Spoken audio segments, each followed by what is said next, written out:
Hello everyone, আসসালামু আলাইকুম। আমি ভালো আছি, আশা করি আপনারা সবাই ভালো আছেন।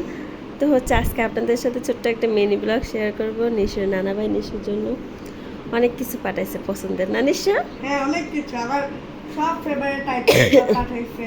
হ্যাঁ, নিশুর চকলেট খুব পছন্দ। তো চলেন অনেকগুলো আপনাদেরকে চকলেট দেখাই কি পাঠাইছে। পাঠাইছে। লাকিজ ভর্তি করে পাঠাইছে এই একদম। যে দেখেন গাইস, লাকের কিনবে পাঠাইছে।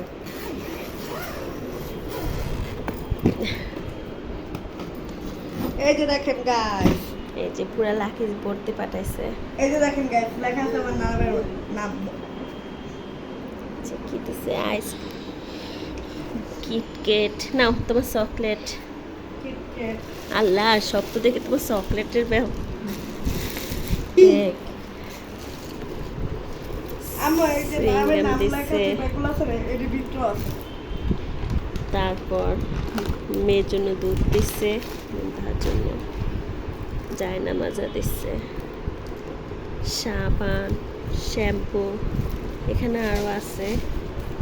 যে এখানে আবার 2 প্যাকেট দুধ আছে। আমার অসুখ, কাশি একদমই ভালো হচ্ছে না।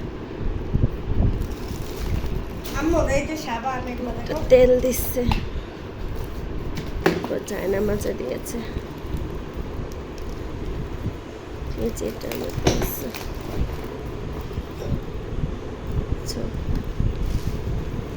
আর সাবান দিছে ওর মেয়ের জন্য। এটার ভিতরে আরও আছে ওর জন্য সাবান, শ্যাম্পু, লোশন। আমার জন্য কি চকলেট একটু কি নাকি আরো আছে? হ্যাঁ, তোমার জন্য চকলেট আরও আছে। কি? যা দিচ্ছে আর শুকর আলহামদুলিল্লাহ, ভালোই দিচ্ছে। ওদের জন্য অনেক চকলেট দিচ্ছে। ও তো চকলেট নিয়ে খুব খুশি, চকলেট পেয়ে সে খুশি। জিনিস পাইলাম, আমি দেখে এখানে একটা মার্ক করে আছে। তাই চকলেট পেয়ে খুশি, হ্যাঁ খুব খুশি। হ্যাঁ, আম্মু নানাবার ফোন দিলে আমাদের দিয়ে আমি না একটা থ্যাংক ইউ বলে দেবো। হ্যাঁ, এখন বোনকে দিবা না চকলেট? দেখছেন? গাইস, ওর বয়স কত দেও চকলেট খাবে? আপনার কমেন্ট করেন। তো কমেন্ট করে এটা আপনারাই বলেন, ছোট হলে কি আইসক্রিম খেতে পারে? এই বাচ্চাটা কি চকলেট খাবে? চকলেট খেতে পারে না বলেন? চকলেট খেলে তো মরেই যাবে। কৃপণ, অনেক কৃপণ আপনার। তার চকলেট অনেক পছন্দ। দেখেন সবগুলি রেখে সে একাই দেখেন খাবে। আমার নানা ভাই ভ্যানিলা চুইংগাম পাঠাইছে, আবার দেখেন এখানে প্রায় 1 কেজির মতো ছোট ছোট চকলেট পাঠাইছে, আবার 36 কিটকেটের একটা বক্স পাঠাইছে। এটা পাইয়ে খুব খুশি। আজকে গাইস আরো আছে। এখন এগুলো আজকের আমরা ব্লগটা এই করবো না। পর্যন্ত। কালকে আল্লাহ হাফেজ, সবাই ভালো পনির থাকবেন। দেবো।